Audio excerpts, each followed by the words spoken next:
ఇప్పుడు ఎలా ఉందండి? మామ ఎలా ఉన్నారు? ఇప్పుడైతే ఉన్నారు. డాక్టర్స్ వస్తున్నారు.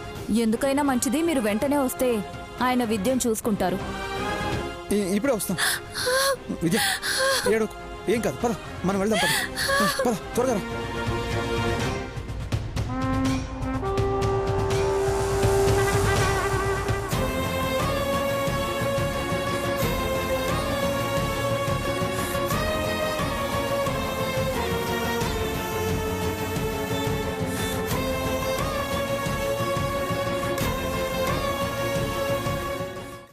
విద్య స్కూల్లోకి వస్తుంటే గుండె పట్టుకుని అడుగులు వేసిన గణపతి ఆదినారాయణకి గుండెపోటు రావడంతో బతికిపోయాడు. అయినా నిజం చెప్పి గణపతితో ఆడుకోవడానికి నేనున్నాను కదా. చెప్తా చెప్తా.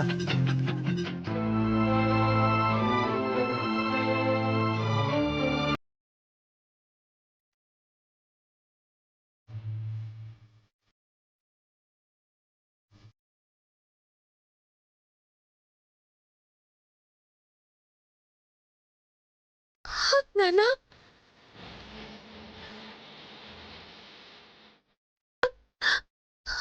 తాతయ్య విద్య వచ్చింది.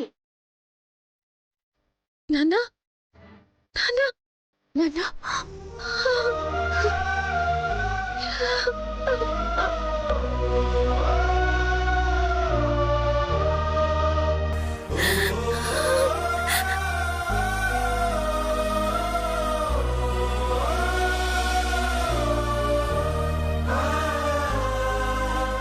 ఎందుకమ్మా ఏడుస్తున్నావు? నాకేం కాలేదు, చిన్న స్ట్రోక్ అంతే. కంగారు పడాల్సింది ఏమీ లేదని డాక్టర్ గారు చెప్పారు. నిన్ను చూడగానే మీ నాన్నగారు సగం కోలుకున్నారమ్మా. ఇప్పటిదాకా ఒక్క మాట కూడా మాట్లాడలేకపోయారు.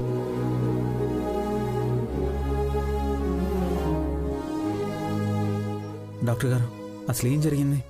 నారాయణ గారికి ముందుగానే బీపీ ఉంది. అందులోనూ షాకింగ్ న్యూస్ ఏదో విన్నట్టున్నారు. అందుకే స్ట్రోక్ వచ్చింది.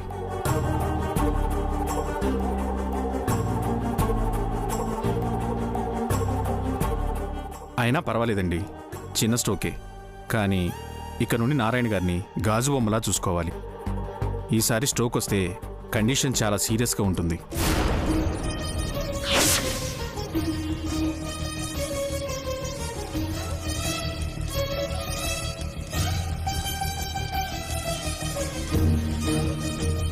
మురళి, నేను వెళ్తున్నాను. ఏదైనా అవసరం ఉంటే ఫోన్ చెయ్యి. అలాగే డాక్టర్.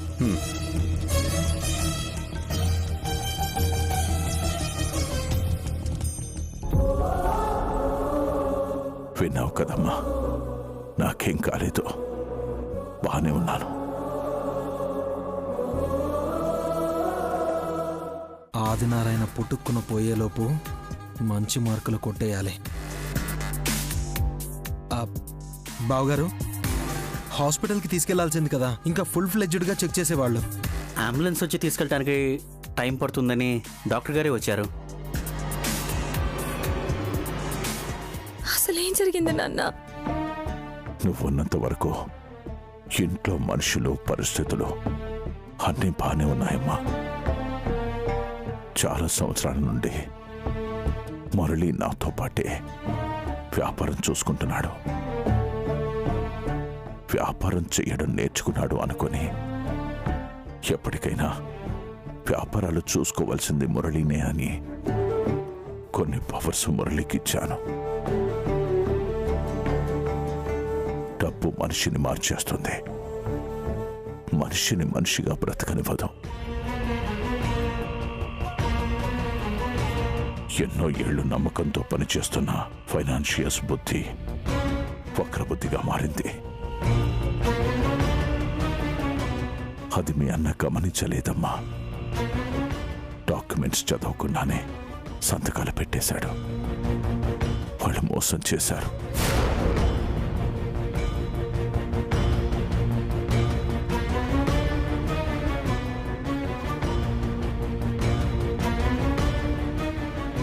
ఇప్పుడు మన ఆస్తిలో సగం పైగా లాక్ అయిపోయింది.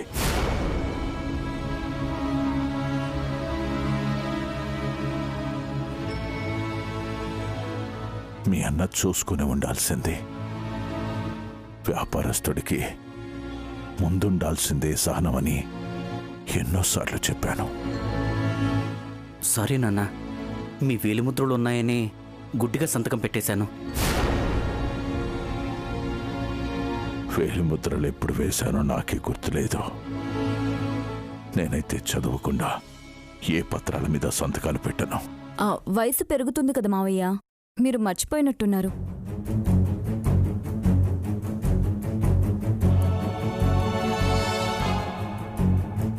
మర్చిపోయేంత వయసు అయితే పెరగలేదమ్మా. మీరేం బాధపడకండి మావయ్య. కష్టపడి సంపాదించిన మీ ఆస్తిని, నమ్మకాన్ని లాక్కుని మోసం చేసేవాళ్ళు బాగుపడరు, త్వరలోనే పోతారు.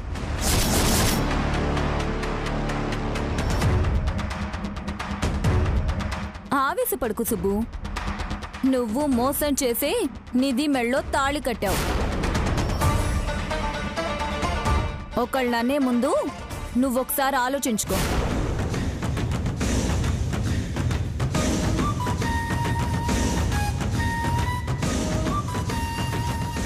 చిన్న మావయ్య ఎవరినో అంటే నీ బాధ ఏంటమ్మా? మీరు 0 నుండి మొదలయ్యి ఎన్ని కోట్లు సంపాదించారు. మీ ఆరోగ్యం బాగుంటే మళ్ళీ అలాగే సంపాదించగలరు. కాబట్టి మీరు బాగుండాలి.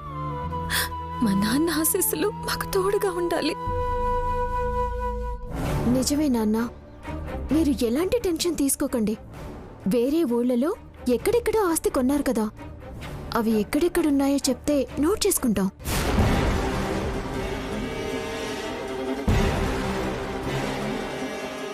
మళ్ళీ ఏ అర్ధరాత్రో మీకు సీరియస్గా హార్ట్ అటాక్ వస్తే ప్రాబ్లం కదా నాన్న.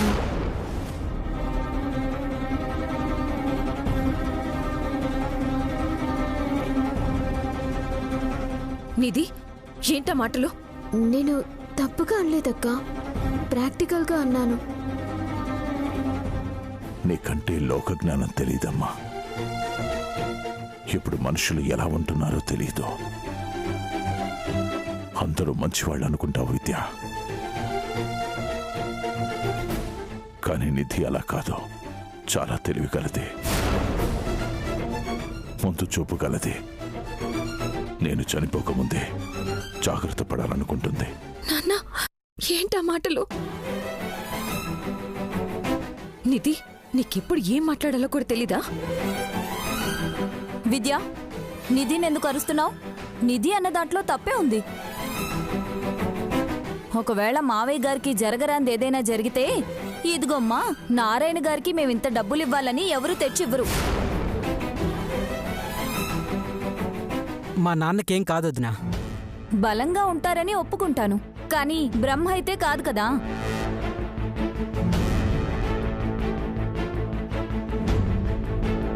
అందరం ఏదో ఒక రోజు పోవాల్సిన వాళ్ళమే, కాస్త ముందు వెనక అంతే. వదినా, మీకు దండం పెడతాను, ఇక్కడ ఇలాంటి మాటలు మాట్లాడకండి ప్లీజ్. అయ్యో రామా, అపార్థం చేసుకోకు విద్య. పక్క వీధిలో ఆదిశేషయ్య గారు నిద్రలోనే పుట్టుకుమన్నారు. లక్షలు ఇవ్వాల్సిన వాళ్ళు ఎగ్గొట్టారంట. వాళ్ళ పిల్లలు ఆయన్ని తిట్టుకుంటున్నారు. ఇంక చాలండి, వదిలేయండి.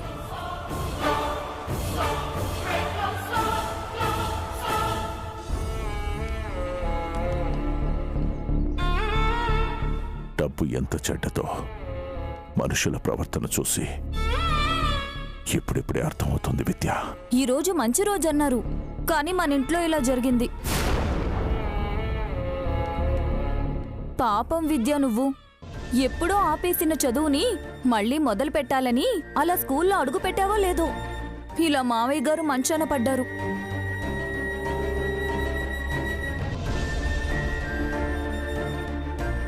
చదువు నీకు కలిసి రాలేదనుకుంటా విద్య, కాబట్టి నువ్వు చదువు జోలికి వెళ్ళకపోవడమే మంచిది.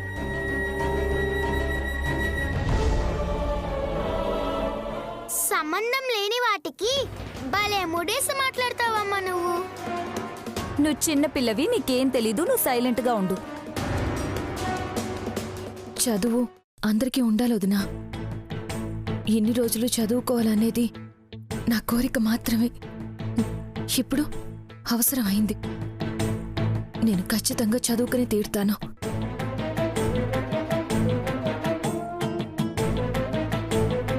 మా ఇంట్లో పరిస్థితుల్ని చక్కదిద్దుకుంటాను. అమ్మా విద్య, ముందు నువ్వు మీ ఇంట్లో ఉన్న సమస్యల మీద ఓ ఇల్లాలిగా గెలువు. ఆడపిల్ల తలుచుకుంటే ఏదైనా చేయగలదని నిరూపించు. ఆ తర్వాత పరిస్థితులన్నీ సర్దుమణిగాక నీ లక్ష్యం వైపు అడుగు వేయమ్మా. అలాగే నాన్న, మీరు చెప్పినట్టే చేస్తాను.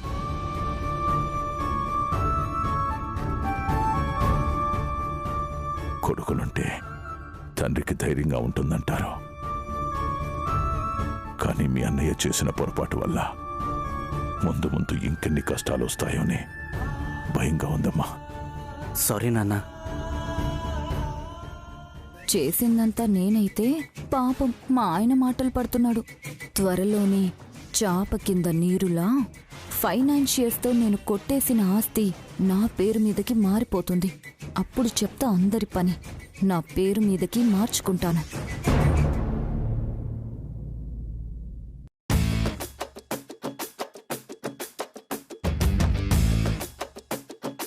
గిరిజా, గిరిజా! అబ్బబ్బబ్బబ్బా! ఏంటండి? ఏమే, బెడ్రూమ్ రెడీ చేసావా? రోజు ఉండేదేగా, రెడీ చేశా. గిరిజా, మల్లెపూలేవే? మన చెట్టుకి కాపు అయిపోయింది, లేకపోతే ఏం కాదులే. నీ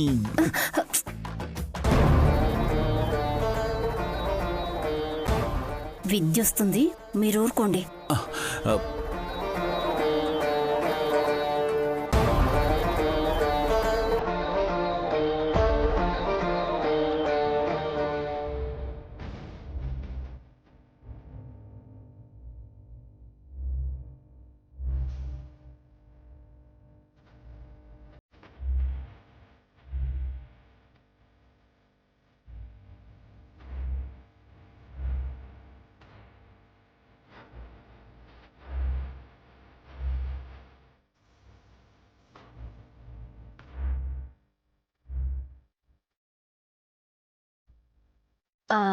అదేంటి విద్య, ఈ బుక్స్ సర్దుతున్నావేంటి?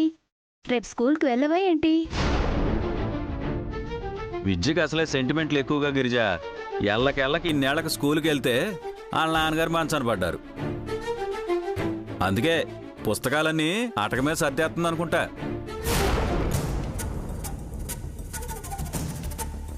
అనుకున్నా ఇంకా ఎవరు ఇలాంటి మాట అనలేదేంటా అని మీరనేశారనే గారు. అలా అని తప్పన్నారని నేనను. కానీ మా నాన్నకి అక్క చదువుకి ముడివేయటం మాత్రం కరెక్ట్ కాదు.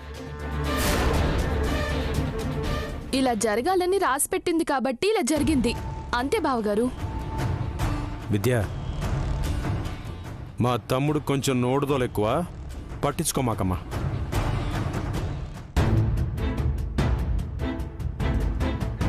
పట్టించుకోవడానికి ఇక్కడ పరాయి వాళ్ళు ఎవరున్నారు బాబాయ్ గారు? అందరూ నా వాళ్లేగా.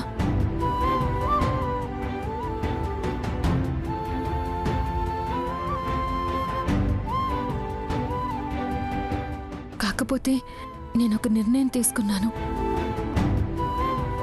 మా నాన్నకి ఆరోగ్యం కుదుట పడేదాకా, ఇంట్లో సమస్యలన్నీ తీరేదాకా నేను చదువుకోవాలనే నా కోరికను వాయిదా వేద్దామనుకుంటున్నాను.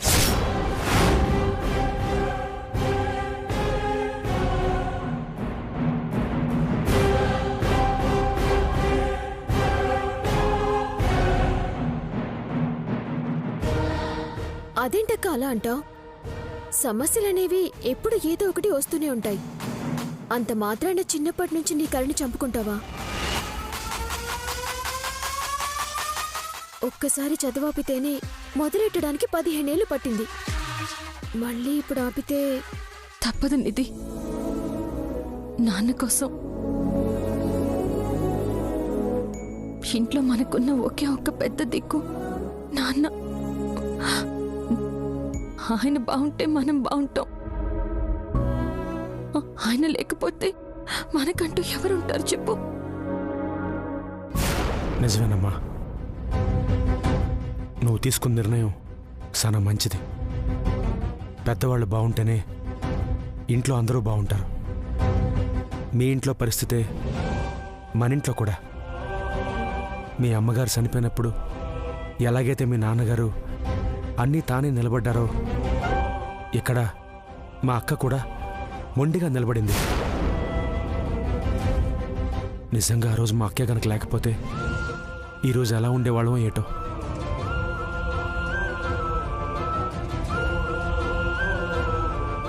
ఎలా ఉండేది? మా నాన్న పక్కన మా అమ్మ ఫోటో ఉండేది. ప్రతి సంవత్సరం ఆర్థికం కోసం మనకి ఖర్చు అయ్యేది. రై సుబ్బు, ఏంటి ఆ మాటలు? అమ్మ విషయం నోరు జారితే చంపేస్తానే. చెప్తున్నానా? వదలు.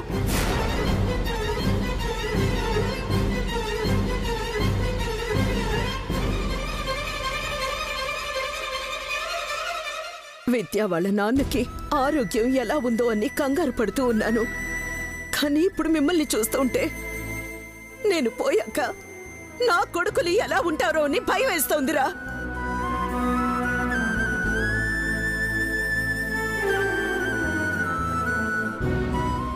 అక్క, ఇందులో గణపతి గడి తప్పేం లేదు. సుబ్బగాడి నోరు జారాడు, పళ్ళు రాలగొట్టేవాళ్ళేక. కొడతారు. ఎందుకు కొట్టరు? మీరన్న దానికి ఆయన మాట వరుసకేదో అంటే ఈ లోపు బావగారు మా ఆయన కాలర్ పట్టుకోవడం ఎంతవరకు కరెక్ట్? అమ్మని పరాయి వాళ్ళు ఒక మాట అంటేనే ఏ కొడుకు సహించడు. అలాంటిది కన్న కొడుకు నోరెలా చారుతాడిది. ఇంకొదిలే గణపతి. కొడుకంటే పున్నమ్మ నరకం నుండి తప్పించేవాడు అంటారు. కానీ వీడు మాటలతో పొడిచి చంపే రకం.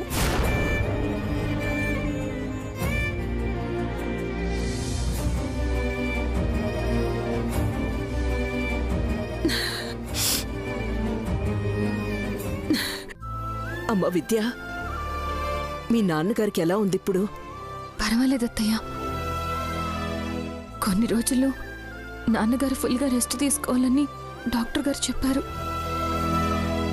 హార్ట్ అటాక్ కదత్తయ్య, ఎలాంటి టెన్షన్స్ తీసుకోవద్దని చెప్పారు. మా నాన్నగారికి కోపం వస్తే మా అందరికీ గుండాగినంత పనయ్యేది. కానీ మా నాన్నకి హార్ట్ అటాక్ రావటం ఏంటో అర్థం కావటం లేదు.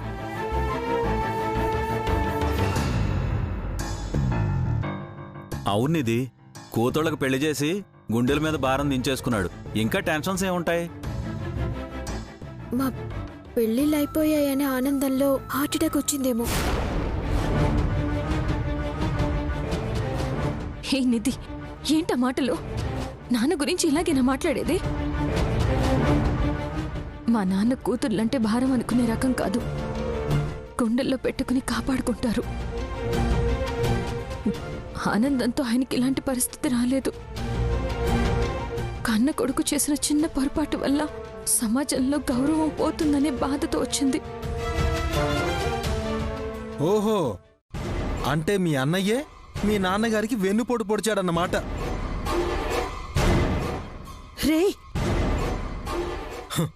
అసలు దొంగని ఇంట్లో పెట్టుకుని నా మీద దొంగ అనే ముద్ర వేశాడు మీ నాన్న. ఎప్పుడో సరిపోయింది, ఇప్పుడు ఎందుకో అంటాను. ఇప్పుడే కాదు, జీవితాంతం అంటూనే ఉంటాను. అవునా? అయితే నిధిని నువ్వు మోసం చేసి పెళ్లి చేసుకున్నావు. దానికి మా నాన్న నిన్ను ఏమనాలి సుబ్బు?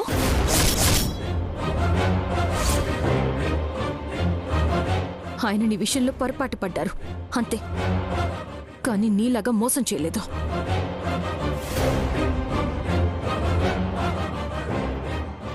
ఇలా అంటున్నానని తప్పుగా అనుకోవద్దు అత్తయ్య.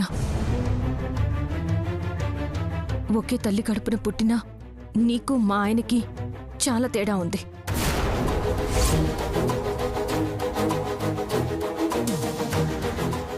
మా ఆయన్ని చూసి నువ్వు చాలా నేర్చుకోవాలి. ఆయన అబద్ధం చెప్పడు, మోసం చేయడు.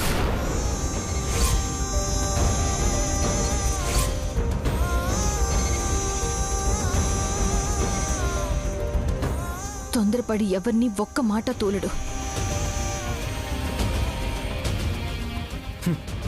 మీ ఆయన గొప్పోడు అనిపిస్తే టీవీలో యాడ్లు ఇచ్చుకోమ్మా, నాకు అడ్వైజ్లు ఇవ్వకు.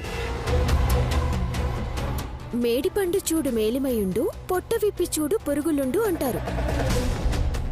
ఇదెందుకు చెప్పానో నీకు త్వరలోనే అర్థమవుతుందక్కా. మీరు పదండి.